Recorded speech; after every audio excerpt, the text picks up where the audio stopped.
Hi, Connor. This is Eric with Higher Levels. How have you been? I am doing well. How are you? Doing good, man. Good opening, man.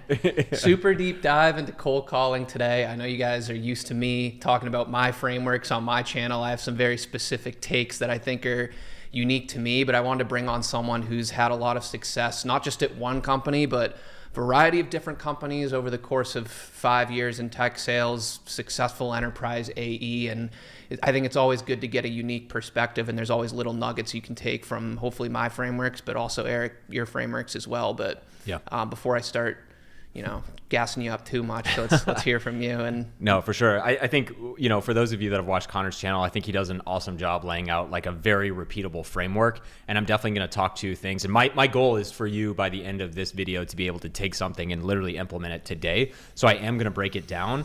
A few caveats. I want to get really deep and specific into what I do exactly, because I think sometimes a lot of people, not talking about you, but on LinkedIn, there's a lot of frameworks and try this opener and all these things. And I think actually in today's episode, I really want to make a point to go really deep into how I do it for a specific company, for a specific product when I was an SDR, because I think even just hearing someone, I know I really benefited, even if it was someone who sold something completely different. If they were talking about why they did this specific to their product, specific to their persona, I actually feel like I learned more from that, even if it wasn't like your opener, and then you have like an intro framework, and then like fill in the blanks. It's like, So anyway, that's the goal today. I just want to dive really deep into how, if I was starting out, if I was maybe refreshing my cold calling ability, this is really how I developed my ability to cold call. Yeah, so I know that's what I focus on too. It's like actionable techniques, something that you can take and put to use in your own cold calls immediately. So looking forward to this. Yeah. And I guess to kick things off, I thought it would be easy if you just want to walk through at a high level what your cold calling framework is and how you approach it from the top down. Yeah. And again, keeping in mind that if you're new right now, I think it makes the most sense to develop a framework or a structure around inbound leads. I know inbound leads are certainly more likely to convert than outbound, but you're going to be able to get a lot more swings at the bat versus if you're trying to go straight to outbound, pure outbound cold calling, companies and people who have never heard of you and all of that, that's exponentially harder. So if you can get some inbound leads and you call and they pick up and they already know who your company is, you have a much higher likelihood of being able to even make a few mistakes, but be given the benefit of the doubt because at a minimum, the prospect at least knows about your company. So that's an important caveat. And really where I get started is I've tried tons of openers. I think, how are you? How have you been? A very simple one is effective. I really don't like to overthink that. So it's, hey, Connor, this is Eric Finch with Higher Levels. How have you been? Simple as that. Yep. I had literally, when I started in sales, we were still in office. This was just before COVID. Like I would drive to the office and I would literally practice that like 100 times just because warming up for the day. So I can do that with a gun to my head, like literally. Yeah. That's going to sound familiar to my audience because that's exactly what I do too. It's how are you? How have you been? The downward inflection. Totally. And I think really like when you get to the point where you deliver that automatically and there's no sense of like tone is important, but you can't start with tone. Like you have to start with just picking the words you're actually going to say, practice that over time, and then the tone will come. But just sitting here and saying like tone is everything. But when I say that, hey, Connor, this is Eric Finch with Higher Levels. How have you been? I've done that a million times. The person on the other side of the phone is like, but at least it's like maybe there's potential here. And if they're familiar already with the brand name Higher Levels, or in my case, when I was an SDR, MariaDB, they're more likely to take that conversation because there's familiarity there. So now as we get into why I'm calling and all of these different things, I actually built my email cadences and my inbound phone script, if you will, off of the leads themselves. So I would get very specific down to the lead. I'd get anywhere from maybe 15 to 20 inbound leads overnight. This could be anything from selling open source. So this is open source. Keep in mind, a lot of people are not like, I would say low quality leads, even though they downloaded our free stuff. A lot of people in the open source community aren't looking to pay for things. And I'll break that down even more. So we would have a lot of those leads, probably 40% right out of the gate that were probably not, almost as good as outbound. But this would include things like free downloads. This would obviously include things like pricing requests. We had a lot of webinars. We had a lot of like data sheets and marketing resources on how to either design something that was a more technically oriented paper or a more like marketing focused paper, whether it's comparison or a deep dive into like our new feature and product releases. I would get as specific as I would certainly action those leads in bulk and like put them in my cadences, but I would go down to the specific lead, and I didn't have one inbound cadence. I literally would break down. I had several, probably 5 to 7 major cadences, and one that was kind of more modular or flexible in terms of that. I had one for people who downloaded our free open source version. I had one for pricing requests. I had one for people who downloaded our scaling white paper. I had one for people who downloaded our comparison white paper. So you're saying you had a different cold call, like if we want to call it a script or framework that you use that was designed to be specific for each of those individual inbound so intent signals. Exactly. The structure of the cadence and the structure of the script is largely the same. Yeah. But I would treat them different right away. So even, I think at the time I was using SalesLoft. I've used both SalesLoft and Outreach.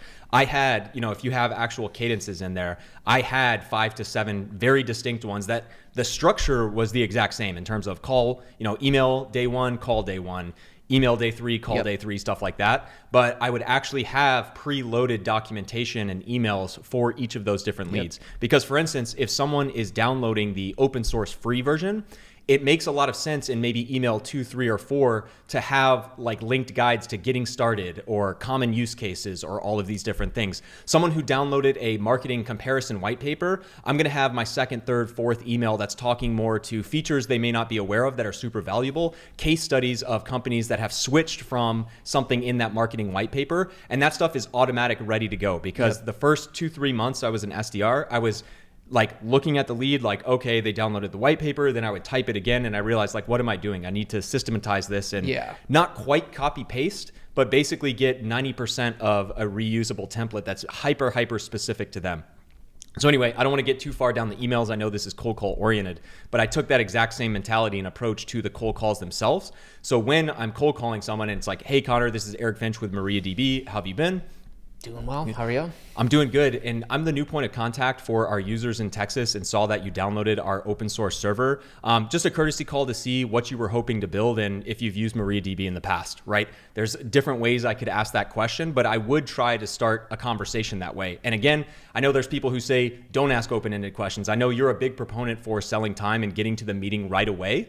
One of the reasons I did this specifically, and again, this may or may not apply to you, is quite frankly, a lot of our free users would want support. They would want all these things, but they wouldn't want to pay for it. And if any of you are selling open source products, there's a lot of people that will use the free stuff.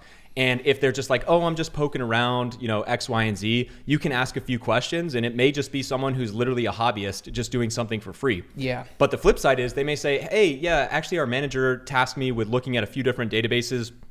I appreciate the call. I'm super early, so nothing needed right now, but I was just looking at this X, Y, and Z. It's like, oh, interesting. Yeah, I'd be happy to gather some resources for you, like getting started or otherwise. I guess tell me a little bit more about the project and I can point you in the right direction. Yeah. And I'm quasi acting like almost a consultant, while also still like digging for information that's relevant. And really, again, I think this may be a difference too between, highly technical and SaaS. I know that's something we've talked about on another conversation, but my whole goal is to make the call seem like it's actually a more efficient use of our time. Yeah. So you can definitely get carried away. You can get too cute. And I'm going to get into more examples of how I use this. But for something that's highly technical, if you uncover and get them talking about the project as a whole, it's like, hey, this is actually really great. I'd actually want to bring a solutions engineer to the conversation and we could actually fast track a lot of this. I could get you, a lot better answers than what I can do on the phone. Would it make sense to connect Thursday at X, Y, and Z, right? Yeah. So that's the simplest version, but I want to talk about how this changes for different leads. And that's why I recommend if you're new, you have the luxury of having inbound leads, not just build it around inbound leads generically, but get specific enough to each lead type. So again, if someone downloaded, let's say a VP of engineering downloaded a comparison paper of MariaDB versus other databases out there. I'm calling this VP, hey Connor, it's Eric Finch with MariaDB. How have you been? Doing well. How are you? I'm doing well. I'm a point of contact for our users in Texas, and I saw you looking into our comparison white paper. Just wanted to see what you were hoping to build with MariaDB potentially, and if I could also point you to other resources about the overall ecosystem. Right? And that wasn't great. I haven't done this for MariaDB specifically in 2 years, but a lot of times they have that brand familiarity. They may say they're not interested, but also if they're looking into more of a research market comparison type of paper, they are probably in that researching phase. And so me offering resources, me offering to point them in the right direction is a lot better than just someone who's like, yeah, I was curious what piqued your interest in MariaDB, right?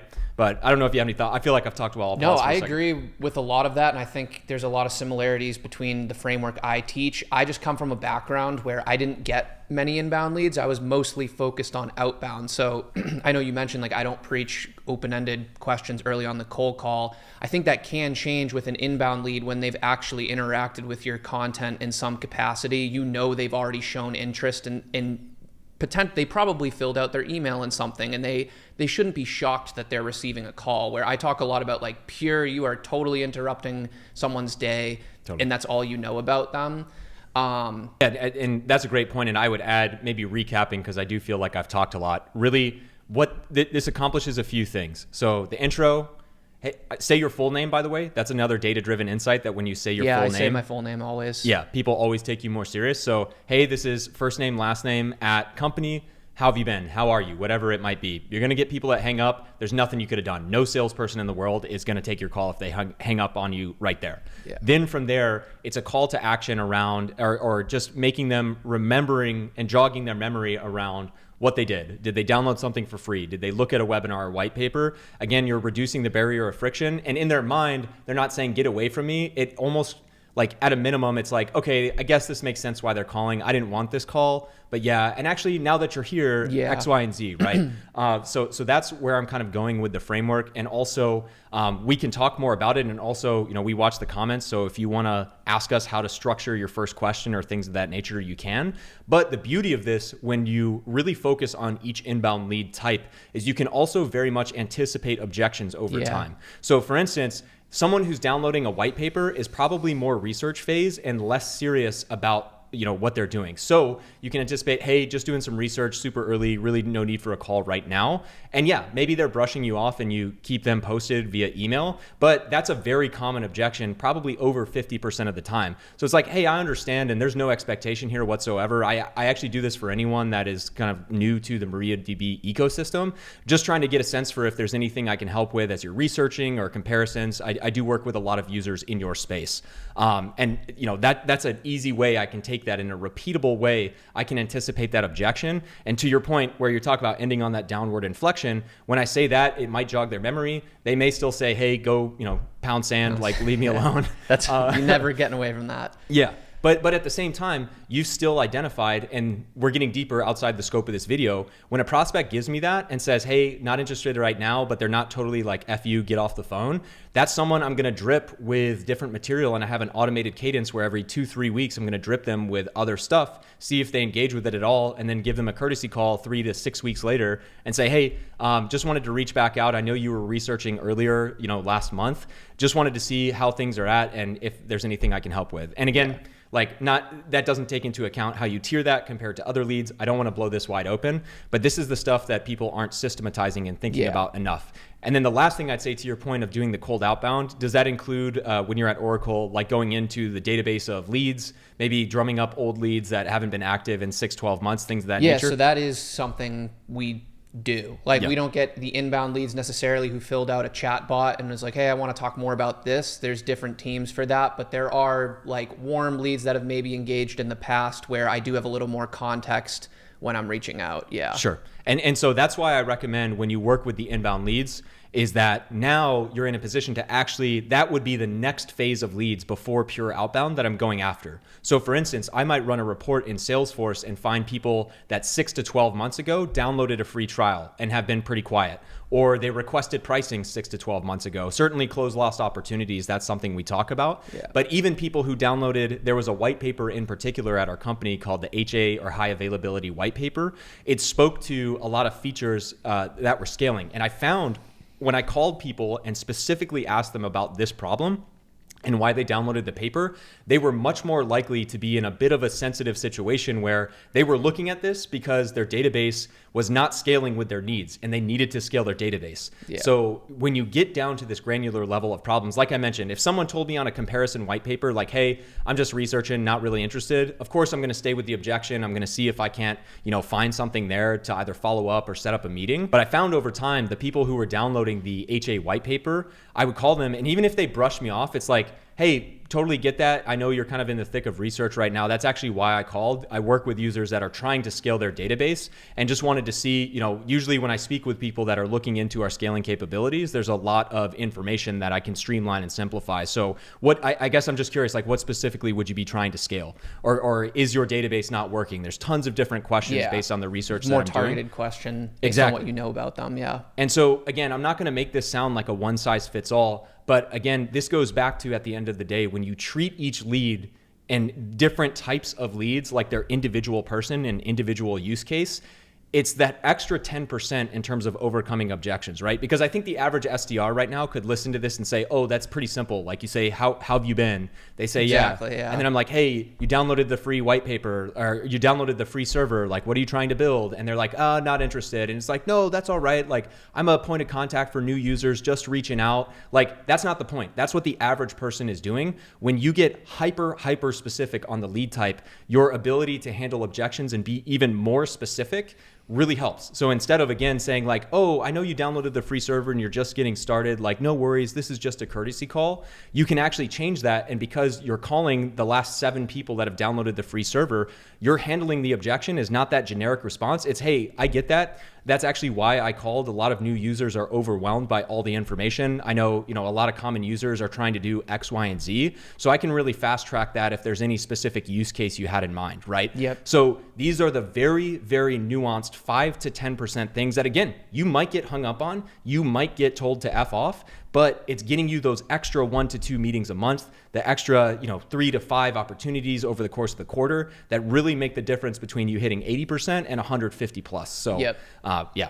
No, that's a great point. I think the key word is systematize. That's exactly what I preach. And like you said, the structure is the same for most cold calls. Like on an individual call by call basis, like when we're just saying it out loud now, it doesn't sound like rocket science. It sounds like something pretty similar, but it's that work behind the scenes to systematize, like what types of leads am I calling? And then you can just slightly tweak that structure to ask questions or make statements that you know are going to resonate more with them, be prepared for the most common objections. And yeah, is it going to work every time? No, but it's like if you can increase your odds on each call by 10 or 20% when you're doing this over the course of a quarter or a full fiscal year, that's going to be dozens of extra meetings you book just because you put in that effort to systematize it so that you'd sound more targeted and consultative to the specific lead that you're reaching out to. So totally, that really resonates with me and a lot of what I teach. Yeah. And I just add, really reemphasizing, I know we were talking about the types of reports and kind of that step 2, like someone that downloaded the server 6 months ago,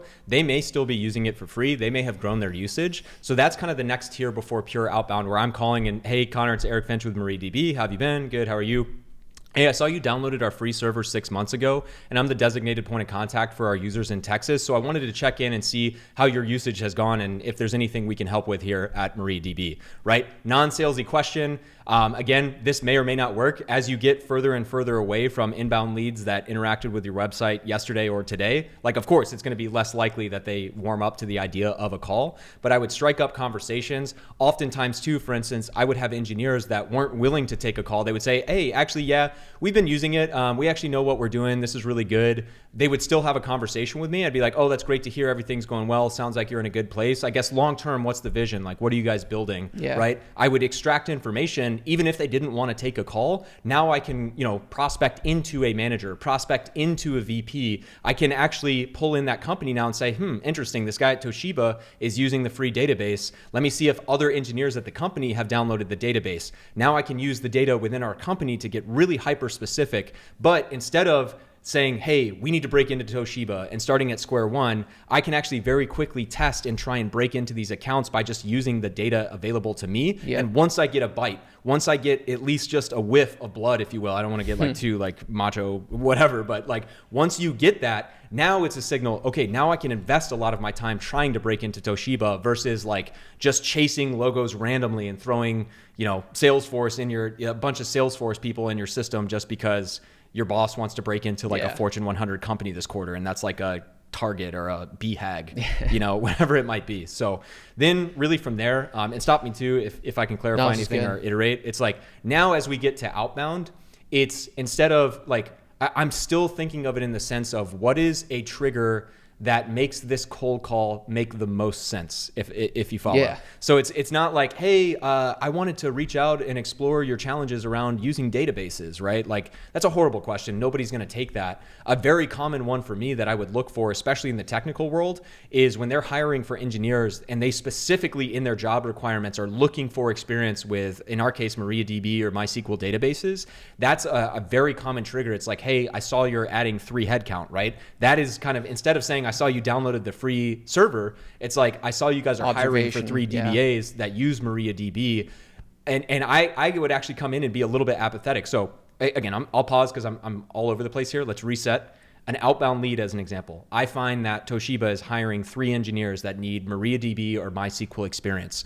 This is a great signal that they're using it, certainly, and they're probably not paying for, like, if they're growing the use of this, at some point, they're going to need to pay for the enterprise version or the cloud version, et cetera, et cetera. So at this point, I'm going to collect myself and call manager, call different engineers, and I'm going to, again, take this what you want, comment if you disagree with this, but I would basically call and say, like, I'm calling a manager. Hey, Connor, this is Eric Finch with MariaDB. How have you been?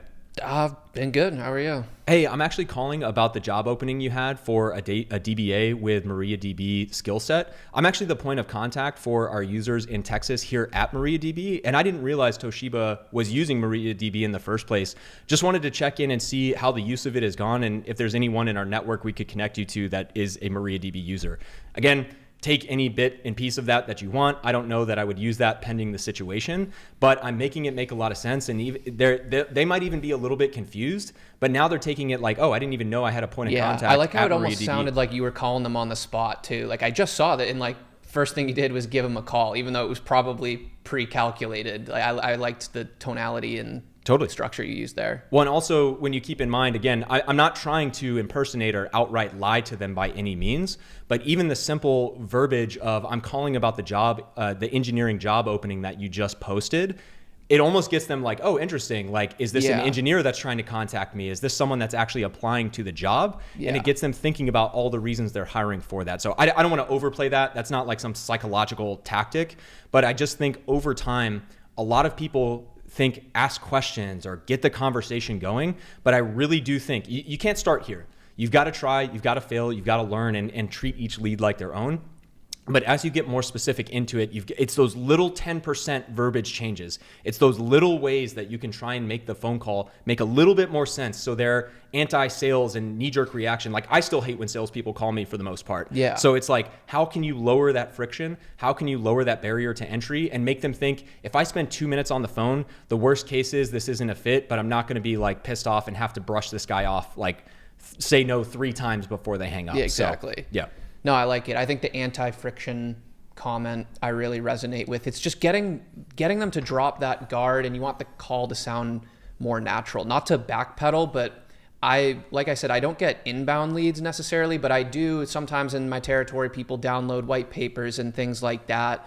And I try and call and make the reason for my call around what I know the white paper may have been about or the webinar they attended, without saying like, hey, I saw you attended this or downloaded this. I more say I work with customers on, and then name the priorities that I know they were evaluating so that it sounds more natural. That's just like one technique I use to come off is more authentic and get them to drop that guard. But I think that's the key theme, is you got to get these prospects to not give you that defensive tone right out of the gate. Usually when calls fall flat, it's in that first 30 seconds where their alarm bells start going off, their fight or flight mode kicks in, and they start pushing you away before you even have a chance to dig deeper, qualify further. Totally. And what I'd say, again, maybe we do a part 2 and we structure this even more with actual deliverables.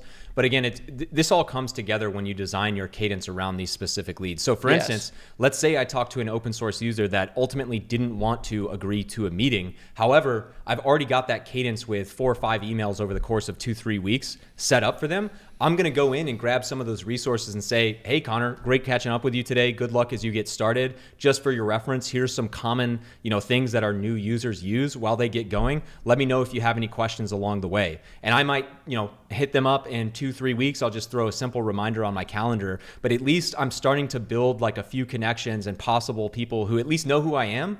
And even if they have a question that's technical, even if they have a question that's not a buying signal, maybe we get them on the phone or at least have another opportunity down the line to have a more extensive conversation about what they're building in the first place. So yeah, I like it. Yeah. So again, like, I don't know. I feel like we're both caffeinated. I probably rambled off a ton there. Just restating as we kind of go towards a close for everyone's reference, like opener, don't overthink it. Full name. Hey, Connor, this is Eric Finch with MariaDB. How have you been? Good. How are you? From there, you're calling whatever that might be, whether it's inbound or outbound. What is the reason for your call? And try and make it as specific as possible. From there, your objections over time, pending the lead type, are going to differ. But in reality, you're going to get 2 to 3 at most. So they're not interested. They're just browsing, right? That's a very common one. But again, it's not just tailoring like, hey, I get that. I just reach out and help people with X, Y, and Z. Like when you get super specific, like, hey, I get that a lot of marketing leaders in your position, or I guess I sell to engineers. So like a lot of engineering leaders I've worked with take, 24 to 36 months to make a decision. I guess one, I'm more than happy to send resources your way, but two, if you are browsing early on, just curious, what kind of initiative this is, or if I can connect you with other users in the space, right? Yeah, that's great. So there's just different ways, no one perfect way.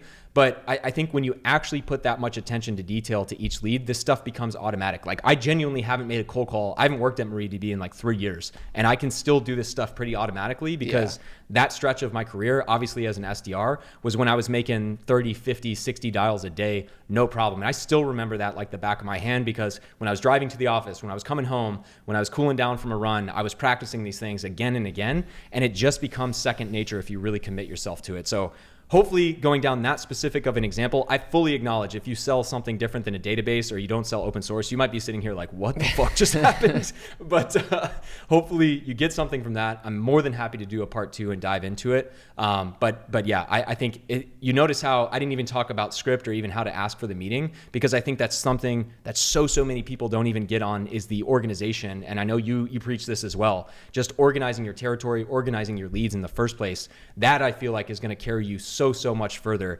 Then again, maybe we do this in a part 2, or I don't know, we spend 5 more minutes, but really from there, you're getting a conversation going. That really gets into the nuts and bolts of your company. I could give examples, but at that point we're talking about, I'm deploying on Kubernetes and AWS and blah, blah, blah. I don't know that we need to go there, but my whole goal is like uncovering an initiative, uncovering a technical project, even if there's no business outcome associated to that, trying to find a technical accomplishment that's going to take 6 to 12 plus months. Like if there's something that's super complex, now that creates justification like, hey, I know you're just getting started. I'd be able to at least connect you with an engineer of ours for 30 minutes if you wanted to just run that by them, right? Yeah. So again, there's so many nuances there. There's situations where you don't want to do that because it clearly would waste your time and not actually be an opportunity. But that's really my approach on the more technical side of sales that I feel like all these LinkedIn people don't talk about, is you have to kind of be willing to just dance a little bit in that technical side with an engineer to try and uncover something and see if you can take them and kind of zoom out to really see like the impact of what they're doing. And like I'm positioning a meeting as a unique opportunity to talk with like the expert team, the creators of MariaDB itself. And that at least worked for me, given I was selling to highly technical personas. So, yeah. No, I think we can leave it there. That was great perspective. Yeah. Well, damn, if you guys made it, I hope you got something out of all that rambling. I don't know if that was good or not. I think they did. A lot of similarities to what I preach, like how important systematizing is. I call that coiling the spring. That's a term I'm sure my audience is familiar with. So a lot of similarities, but it's good to get perspective from someone who's sold into different types, like the more technical type, where I've done the more traditional SaaS type selling, but a lot of overlap there. When I just add as we go too, like Connor's an instructor for our SDR to AE accelerator as well at higherlevels.com. And this is the exact stuff that we walk through, right? Yeah. Like if you want generic cold calling advice, feel free to check LinkedIn. Like I think we provide some of the dankest stuff on YouTube. I don't know if I can say that word. But, all you. Yeah. But again, like when you're really getting into the implementation, when you're really getting into the 10 to 20% that's going to make the difference between you being average and crushing your quota President's Club, this is the stuff that we work one-on-one and live coaching and academies, and we really lay out for people and go really, really deep. So nonetheless, I hope this video was valuable if that's all you need. But until next time. Good stuff. See you guys.